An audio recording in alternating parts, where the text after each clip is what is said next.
Привет, друзья! Сегодня приготовим замечательный шашлык из свиных ребрышек. Шашлык из свиных ребрышек – это не шашлык про самое нежное и мягкое мясо, тем не менее оно очень вкусное, сочное и насыщенное, потому что мясо на косточке всегда отличается ярко выраженным вкусом.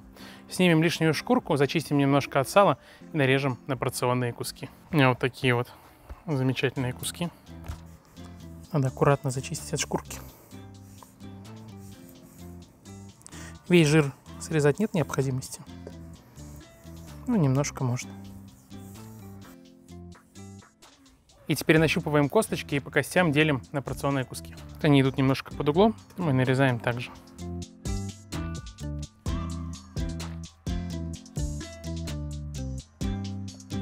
Такие ребрышки отлично подошли бы не только на шашлык, но и для засолки. Давайте как-нибудь снимем рецепт варено-копченой или просто соленой грудинки. Смотрите, какой идеальный рисунок.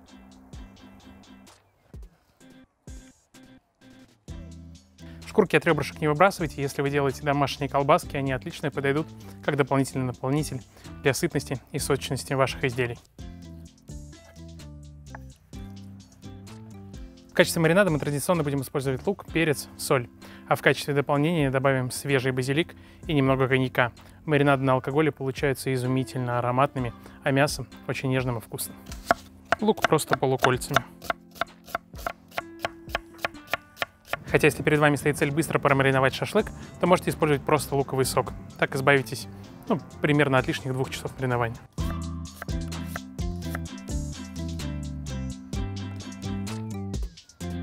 И немного свежего и ароматного базилика. Просто порвем его руками. Пока будем перемешивать с солью, он еще больше начнет отдавать свои соки. Хорошенько посолить, а перец измельчить в ступке.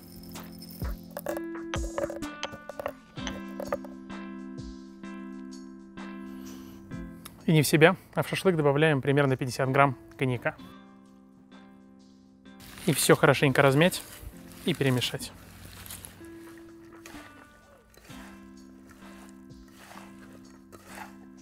Оставляем шашлык хорошенько промариноваться на пару часов. За это время приготовим замечательный соус для шашлыка.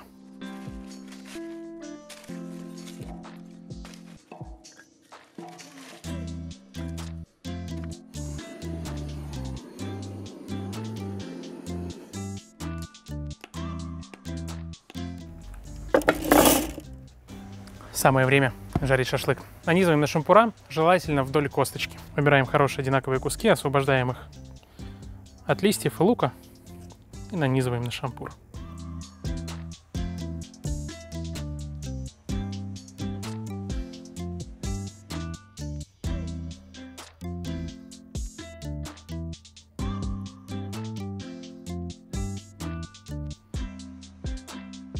Соус приготовим на огне. Для этого у меня идеальный мангал. Для приготовления этого замечательного соуса нам потребуется говяжий бульон. У меня здесь примерно 600 мл, и нам нужно довести их до кипения.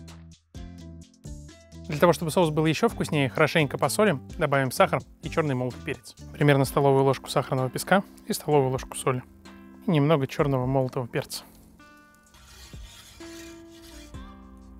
Наша задача сейчас будет загустить бульон для того, чтобы он стал отличной основой для нашего соуса. Отправляем туда муку, пшеничную обычную, и венчиком хорошенько размешиваем, чтобы все разошлось. После этого, постоянно помешивая, будем уваривать его до загустения. Нам нужна консистенция жидкой сметаны. Постепенно всыпаю муку и помешиваем. Соус отлично загустел, снимаем его с огня, после этого продолжим его приготовление. И еще буквально несколько ингредиентов нужны нашему соусу. Отправляем туда сливочное масло, сметану и коньяк. И все хорошенько размешиваем до однородности. Сливочное масло и 50 грамм коньяка.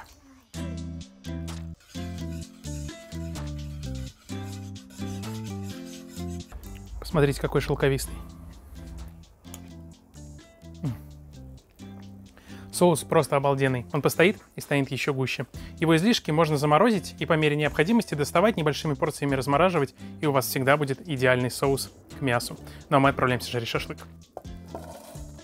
Посыпем угли солью. Жира сейчас будет выкапывать много, чтобы он меньше горел. Это нам немного поможет. И жарим наши шашлыки до полной готовности. Поскольку это ребрышки, там есть косточка, то на это уйдет примерно 15-20 минут.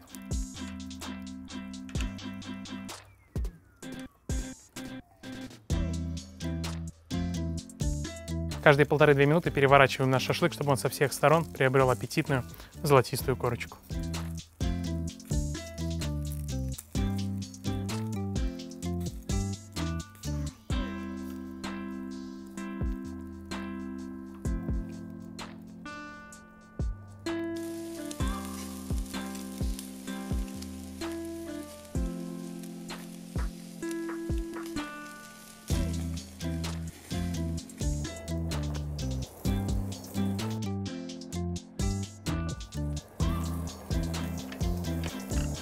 Потрясающий золотистый шашлык.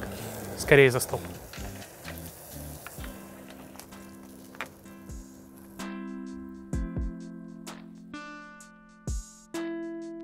Шашлык просто фантастический. Благодаря чередованию прослоек мясо-жир, он остается очень сочным и аппетитным. Давайте скорее попробуем.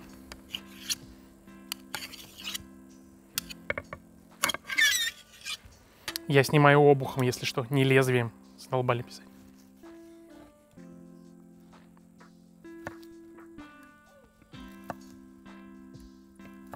Друзья, спасибо за вашу поддержку, за ваши лайки, комментарии и за то, что делитесь нашими рецептами со своими друзьями. Шашлык невероятно пахнет.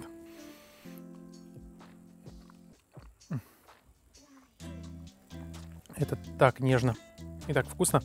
И, конечно, с нашим соусом.